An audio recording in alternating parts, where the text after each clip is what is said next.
Once upon a time, marketing was easy. There was no competition, the clicks were super cheap, and your phone was ringing off of the hook. But that gold rush is now, poof, gone. So then here's the real question. How do plumbers in a cutthroat market today? Well, stay tuned, because I got an idea.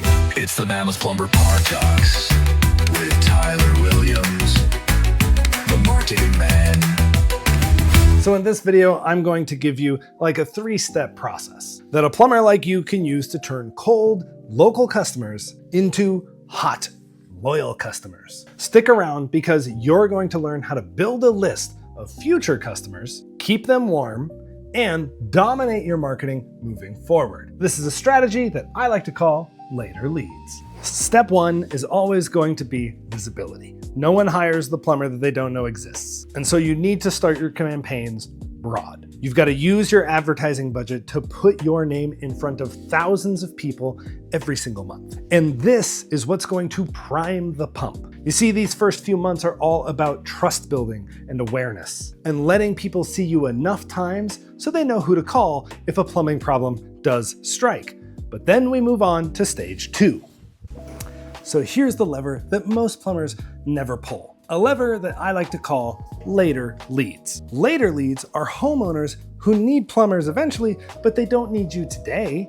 But that doesn't mean that they can't be a lead for you. And you get these leads with a trade: name, address, and phone number.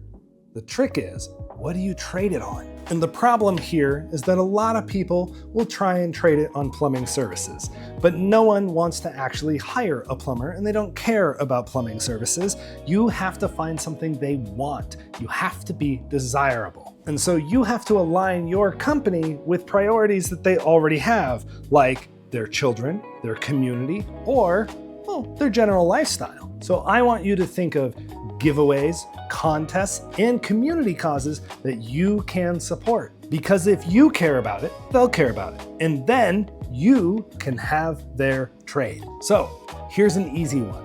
Take a look at any radio station in your market. The radio station always seems to be giving away tickets to local sporting events or concerts. Well, you can do the same on Facebook. And the trade for that giveaway is going to be the name, address, and phone number. Pro tip on this though, make sure that the bands that you're actually courting for these tickets aren't Swifties. What you really want here are old school things, like, I don't know, AC/DC or Weezer.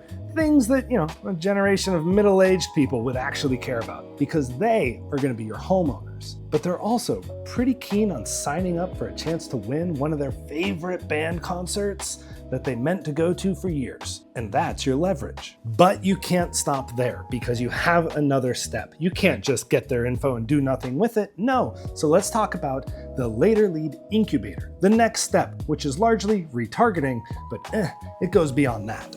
So now that you've got their info, we can talk about the secret sauce: retargeting. You can't let these people forget you. Retargeting is your lead incubator. And what's cool about it is it doesn't cost nearly as much as your initial campaign, because instead of marketing to, 50,000 people, you're marketing to 1,000. So your costs for your campaign are much smaller at this level. But you are hitting that audience hard, and you're not letting up. So they're always thinking about you. So you can retarget users on digital platforms. That is the most common. But a lot of people miss out on, sending mailers. Just be consistent and send a mailer once a quarter. Another thing that you can do are emails with seasonal things going on, or tips about people's plumbing, things that are regional specific that maybe they won't get or don't know. And lastly, but use this one sparingly, text messages. If you have like a big weather storm pass through the neighborhoods, well, you can send out a text saying, hey, if anything goes wrong, we're willing to help. Just let us know.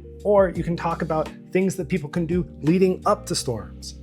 Anything that's really, really, really relevant at a specific moment in time, you can get away with a text message, but be careful and don't abuse it. So all of this means you have leads that stay warm. You are constantly in front of these people from their point of view, which means that their sense of you being everywhere is extremely strong. And when you have that kind of brand presence, you tell me, who do you think they're gonna call when they need a plumber? And I also want you to be thinking about what this does to your pricing. If you show up like crazy to these people and you have an estimate in front of them, you better believe that you can ask for higher prices because they have more confidence in your business, because they've seen you everywhere, they know you're a member of the community, and they know you're a 5-star plumber based on testimonials that you sent them at a different time. And like I said, priming the pump for that final time where they give you revenue. So there's one more thing you should know.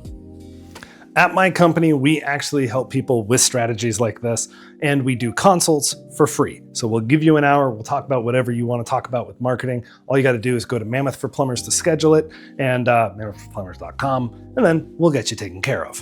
And that's it. There's your later lead strategy for plumbing companies. So you're going to cast your net real wide at the beginning. Then you're going to use specific campaigns to transact information. And then you're going to use retargeting to follow those people around. So that way, when they do need a plumber, who do you think they're going to call? You. So you see, marketing isn't about quick wins anymore. It takes strategy to put all this stuff together. But more than anything, I want to be really, really clear here. It's about time and consistency, because those are what build momentum in any company for any strategy. But if you put these things in place along with your lead generation, along with your SEO, everything starts to work better. So give it time and you can own the market. Thanks for watching. We'll see you on the next one. This is the Mama Plumber Podcast with Tyler Williams, the Mama Marketing Man. OMG, this is going to be great. La la la la la la la la la la la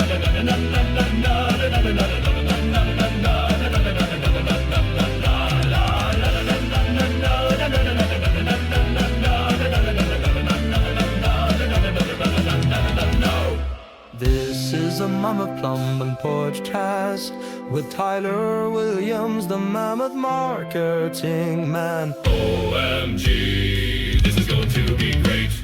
This is the Mammoth Plumber Podcast with Tyler Williams, the Mammoth Marketing Man. OMG, this is going to be great. La la la la la la